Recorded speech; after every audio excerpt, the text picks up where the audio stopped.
Normal Consumer here. Today, we're going to talk about OLED screens. We're going to go over what they are and why they're such a big deal when it comes to our smartphones, TVs, and other screens. And hopefully by the end of this video, you understand why OLEDs are kind of a big selling point when it comes to our technology. But before I get too deep into the video, as usual, if you learn something new, if I can make you chuckle before the end of this video, if you like how I'm rocking, or if you just like my vibe, then go ahead, like and subscribe. While you edit, hit that bell icon too to turn those notifications. That way, ding, you know when I upload something new. And this is part usually where I say back to it. But side note, PSA, and let me holler to the back of the room. I am not an expert. I'm just sharing what I learned from various sources. So if you don't have to read it all yourself, watch this video. But if you really want to, I will leave the links down in the description below. That way you can do your own research. All right, now I'm back to it. First off, let us learn what OLED is. It's an acronym which stands for Organic Light Emitting Diode. And yeah, even with that knowledge, it doesn't really explain much. So I'm going to take a different route to compare it to an older technology called LCD. LCD stands for Liquid Crystal Display. And if you've never heard of that, I will cover that in the future. But OLED differs from LCD in the organic nature. You see, a diode is a source of light. An organic diode is a diode which has a thin film of organic compound. This organic compound emits light when an electrical current is passed through it. The organic material gets placed between two electrodes. These electrodes are what provide the electrical current. Now, because the electrodes are transparent, the light which the diode generates passes through one of the electrodes. This light is what we see on displays of our TVs, smartphones, etc. A little bit of an explanation, a little bit brief diagram mentally. Now, OLED display technology is everywhere, from TVs to smartphones, smartwatches to game consoles. The new Nintendo Switch OLED, which was released recently, focuses on the OLED screen, which was added, as if you couldn't tell that from the name. But we wanted a new processor, Nintendo, but whatever. Thanks to LG leading the way, OLED TVs have been a common thing since 2015. And this is where it gets a little interesting. There are different flavors of OLED. And I won't go into all of them, but I will focus on the one used mostly within mobile devices such as smartphones and the Nintendo Switch and smartwatches. You may have heard of the term AMOLED when manufacturers market their devices, and that stands for Active Matrix Organic Light Emitting Diode. And yes, that was a mouthful. The AMOLED pixels have strips of thin film transistors behind them. Thanks to this thin layer of electrical currents are able to move quicker. Thanks to this, the display is more reactive and responsive. This makes AMOLED screens perfect for mobile devices like smartphones and gaming systems like the Nintendo Switch. Games and fast-moving applications benefit a lot from AMOLED screen technology, which is why they're used in smartphones and gaming devices. Now, with those brief explanations out of the way, let us talk about why OLED screens are used and marketed so much. To start off, let's recognize that OLED is the youngest technology. Back in the day, LCD was the big display tech on the block. In case you forgot, LCD stands for Liquid Crystal Display. Smartphones and televisions relied on this display technology. Now, LCDs have liquid crystals, obviously, which do not emit light on their own. And for this reason, LCDs need a backlight in order for light to pass through them. Now, I'm sure you can see one advantage OLED has over LCD already. In case you forgot, OLED screens can emit their own light. And if you forgot, I'm going to need you to pay more attention. I'm kidding. I'm not going to be mean. Now, thanks to this ability, there is no need for a backlight. There are a couple of advantages that come from not needing a backlight.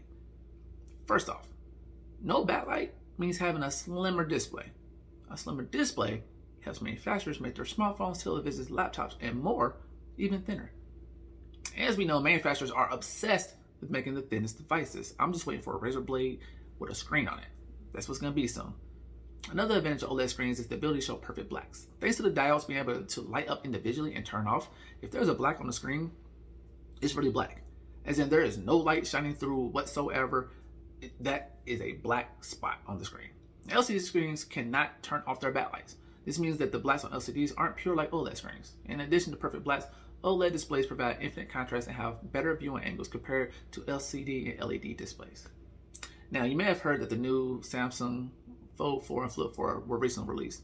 These foldable devices are technological marvels, and I bring this up because OLED screens are more flexible than LCD or LED screens. This makes it easier for manufacturers like Samsung, Huawei, Xiaomi, and others to make foldable devices. AMOLED is the flavor of OLED used in the Galaxy Fold and Surface Duo devices. Just a little nugget to drop off. One less advantage, which is my favorite, is the battery saving powers of OLED displays. Thanks to not having a dedicated always-on backlight, OLED displays consume much less energy than their LCD, LED counterparts. However, this can be a two-way street. Higher resolution OLED displays can reduce battery life because of the extra pixels, and we like higher resolution screens. So basically, too much of a good thing can be bad. So at this point, it sounds like OLED displays are amazing and perfect, right? Well, nothing is perfect, and we all know that. Here are a few disadvantages of OLED displays. Almost everyone loves a TV with a big, beautiful, vibrant, bright screen. And because of this, we come to our first disadvantage. OLED screens cannot get as bright as LCD screens, which makes sense since LCD displays have that dedicated backlight. This is one reason why LCD LED displays are used in TVs. With those displays, buyers get brighter and more vibrant HDR TVs. Another disadvantage of OLED displays is image burn-in. Now, you may have heard of burn-in before. Burn-in happens when a static image, which is constantly displayed for a long time, leaves its own ghost image on your screen. Now, at best, your screen may suffer from what is called image retention. This is a temporary ghost image which gets left behind. At worst, your screen can suffer burn-in, which is permanent ghost image. And I don't like ghosts, so no bueno. But don't worry though, it takes using an OLED TV that does not fall within its normal usage. And also manufacturers know that humans will always find a way to break things, and as a result, these companies have implemented solutions to reduce the chance of image retention or burn-in. Thank you guys. Now, by using screensavers and reducing brightness in areas of the display where static elements are, manufacturers can help keep your OLED TV safe from ghost images. See, they're saving our technology, guys. Unfortunately, even if you use your OLED TV well within the normal operations, the display will not last as long as LCD displays. See, that organic material in OLED displays does degrade over time. This leads to poor image quality, which, is kind of important part of a display to have, good quality. And one less disadvantage of OLED displays stems from its lack of high brightness. Sunlight or just bright light shining directly on an OLED screen can affect the contrast of the screen, making it harder to see. And we've all experienced a time when we're outside trying to use our phones, laptop, Nintendo Switch, or whatever, and we could barely see the screen. It happens. But OLED screens are still evolving, and there are some new OLED technologies which will allow OLED displays to attain a higher level of brightness. May go into those later on. Don't know yet. Okay guys, that was a lot of information.